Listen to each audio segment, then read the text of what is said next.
Okay, today we're making a quick version of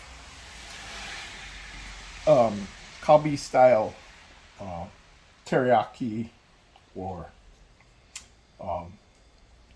chicken, and this is we have a local restaurant that makes it this way or similar.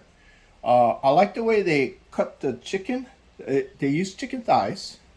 Okay, and the way they make it boneless is, if you watch, I'll try. They place a knife along the edge of the bone. So I have a chicken thigh here. Doesn't matter if it's skin on or skin off. And then I'm choosing one side. If you're left-handed, right-handed, it's up to you.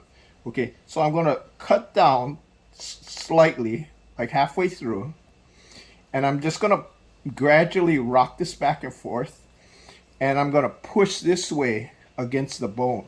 And what will happen is it'll cut the meat, and then force as the bone is pushed to the side, it'll rotate out and cut. Now you might have a little problem with the knuckle right here, so all you have to do is just move the knife aside and go lower, and then keep pushing this way and rock back and forth. You don't have to press all the way down. You just need to just score the meat, and what will happen is you'll see that now you have a flat piece. And to make it so it doesn't curl up, you just slice through lightly through the thick portions, and then you have, there you go, you have a flat piece of thigh. Okay, now if you want this boneless, then you just keep going, you keep scoring it, and then you have a chicken bone and you have a flat piece of meat. Okay, what I'm gonna do is I'm gonna toss this in the frying pan with a little oil. Right now I have the heat off, so I'm gonna put in a little oil. Whatever oil you choose is up to you. You can use what I like to do is add a little sesame seed oil to give it a little flavor, little additional flavor. Okay, so I'm just gonna lay this in there. Right now I have the fire off because I want the more important part is showing you how to cut this. Okay, again, you'll find that thighs have a tendency to be on one side or the other side. It doesn't really matter. I mean, I could start this from the other side, but it's easier if you leave the long side and you start from that end, and you just gradually score it while pushing your knife this way. And it doesn't have to be a fat knife. It can be a skinny knife. But as long as it's sharp enough to cut through the meat easily, you don't want to be fighting with this. And again, you have the knuckle that gets in the way. In this particular case, the knuckle actually came off. So I'm going to have that chunk of bone there. So it's soft cartilage. So again, I keep pushing, and then I'm through. So now if I prefer not to have any bones in boneless chicken. So even the cartilage, somebody might bite into it and go, hey, there's a bone in here. So I'm taking this out, and I'm not throwing any of this away. I'll cook this like for chicken noodle soup or something like that. And again, flat piece of meat, skin on or off, doesn't matter. And I'll lay it in the pan. Okay, so once again, okay, here the bone is more centered, so it doesn't matter either way. Why don't I do the other way? Okay. And now the fat knuckle end is on this side, the smaller end is on this side. So again, I come down and I push on the side. Okay. And as I get around the larger knuckle, I move the knife towards the outside of the knuckle while I'm still pushing this way. And I'm just lightly scoring the meat, and the meat pulls away.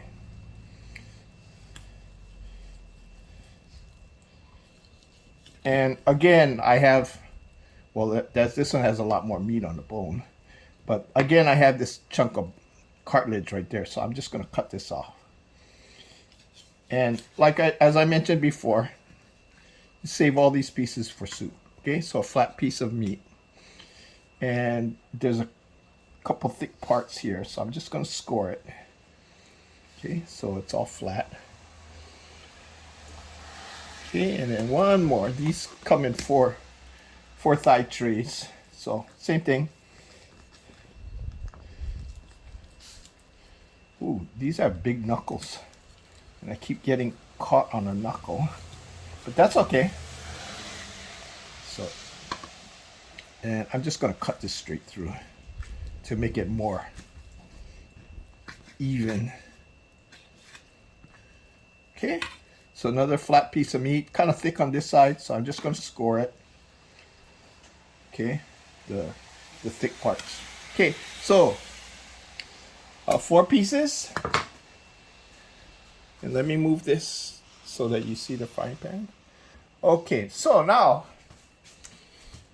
we have Shoyue, sesame seed oil, and for those of you not familiar, this is Murin, which is sweet rice, kind of a wine vinegar. It's a little bit tart, but it's mostly sweet. Okay, we can also kick it up with honey, and then if you have sugar, brown sugar, whatever, and then pepper, and then as an added option, just to give it a little bit more barbecue flavor, I'm going to use a little smoke. And then, of course, ever-present ginger. Now, I'm using powdered ginger. You can use a fresh ginger if you have it in your area, fresh ginger. You just slice up thin pieces of it and then add it in. Okay, we're going to do a fast cook here because it doesn't need to soak. If you want to, you can add in all the ingredients and let it soak overnight. That will give you a more deeper flavor. But it's not really necessary, because this is a quick dish. Okay, so I'm going to turn this on, and then okay, first ingredient is no particular order, a generous dose of Shoyue. Again, a nice touch of sesame seed oil, and then I'm going to add in this Murin. Now, as you can see, I'm not really measuring anything. For added sweetness, I'm going to add a little bit more honey. The reason is a lot of this is just going to cook off, and it'll soak into the meat. So, don't want it too high. Okay. And of course, lots of ginger, because that's one of the main flavors. Okay. I'm using powdered ginger, but if you have the fresh ginger, fine. Oh yeah, garlic. Now, what makes this Korean is Koreans tend to use a lot of garlic, so I'm just using garlic salt. You can use crushed garlic. Now, the more you add, the more Korean it is. Okay, because they like a lot of garlic.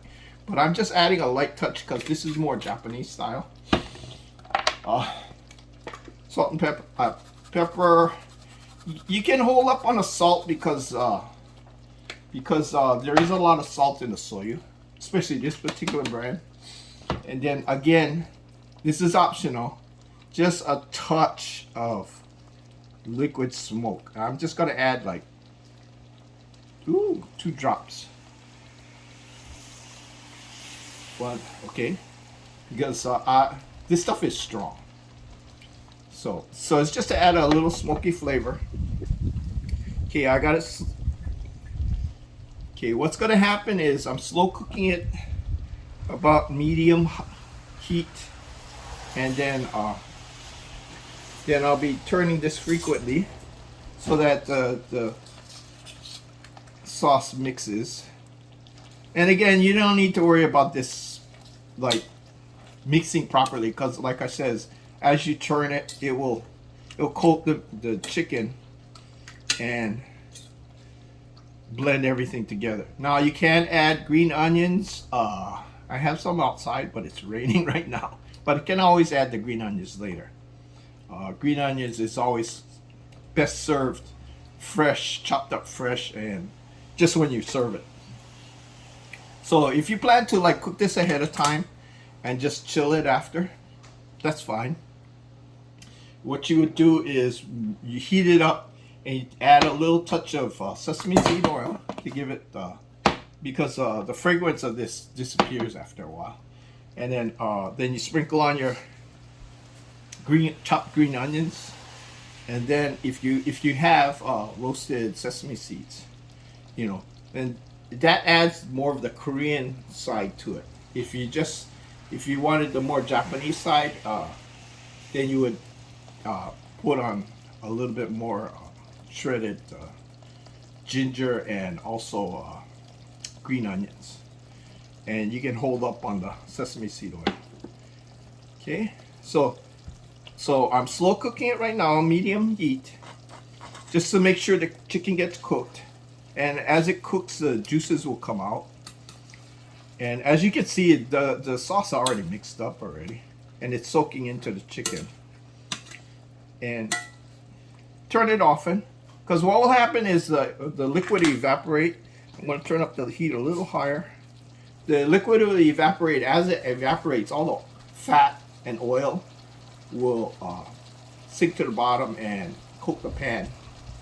And by moving it around, you don't let it burn, okay? Because this will burn easy because there's a lot of sugar in this, or if you added a lot of honey, so that's all to your taste. So as you can see, I'm flipping this about every about a minute, depending on the heat. And this will keep adding color as the liquid evaporates. The skin will get darker and darker.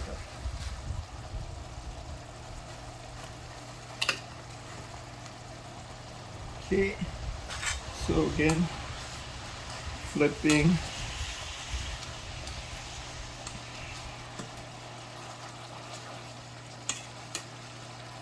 See, a lot of the fat's coming out of the chicken. The sauce is already thick already. And I didn't add any starch. This is just the water evaporating from it. I'm rotating it around the pan so prevent any hot spot, even though this is an induction stove and it's pretty even. But habit, especially if you're cooking over a fire. So you don't want this to sit, because what will happen is it'll burn, okay? Because all the liquid's boiling off real fast. Okay, I got this on 7.5 as far as digital. The digital goes from low all the way up to 10 or high.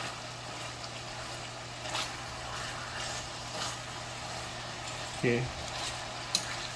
Now, if you're baking this, which you could, I mean, I don't usually recommend it because the whole idea is you're trying to cook this fast. The reason why we're doing fast is because we're trying to keep this simple, and we just came home. We don't want to spend more than 20 minutes cooking, you know, because we're tired, we're hungry, and so we just do it real fast like this.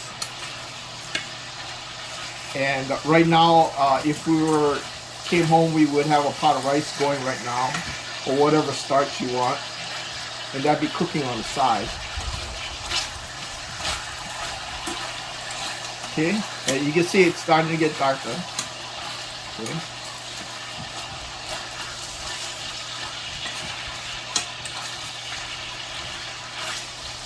And this cooks like I said, this cooks real fast.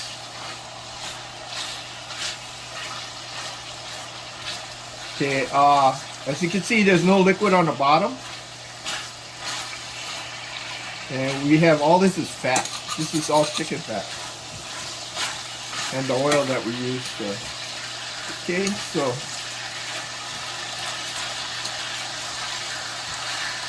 Okay, chicken's starting to pick up a nice color.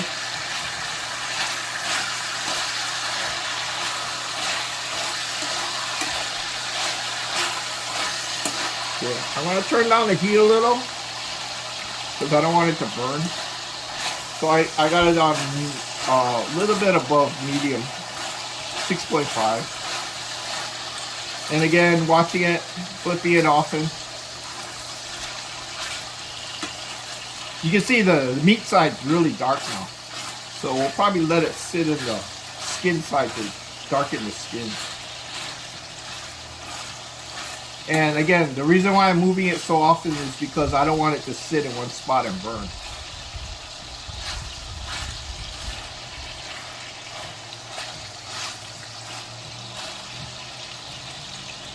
Now, if you're not sure, you can check, you know, check a thick part to see if it's cooked all the way through.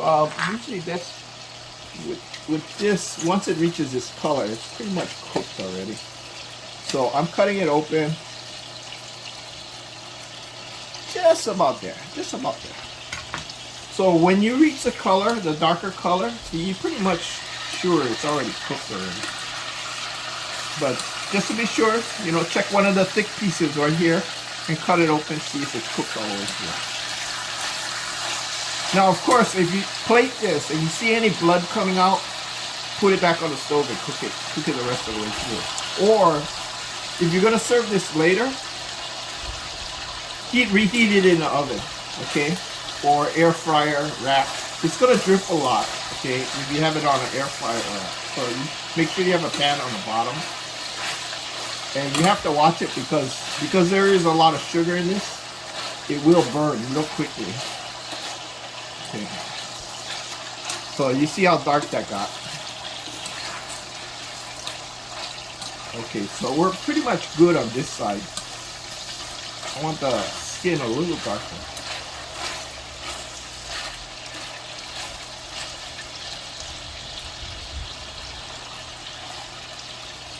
Okay.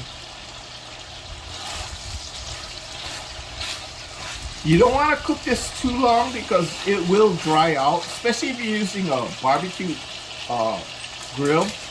It will, I mean, it'll take a longer to cook because of the way the grill is. But, you know, you probably want to cover the grill and keep the heat in. Check it, make sure it's cooked all the way through, and then lift off the cover and let the fire get hotter, and then, you know, kind of color the outside. You see the skin's getting darker?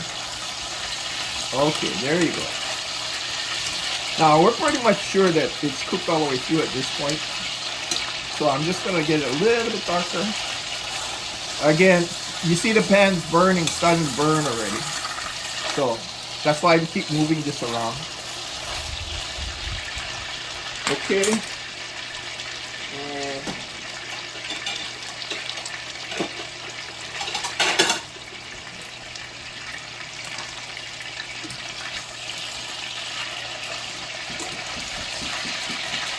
Okay, there we go. Nice color. I'll go a little longer. So let's take this out.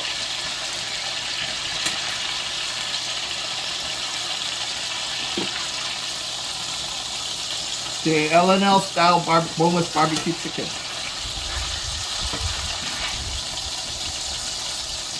Okay.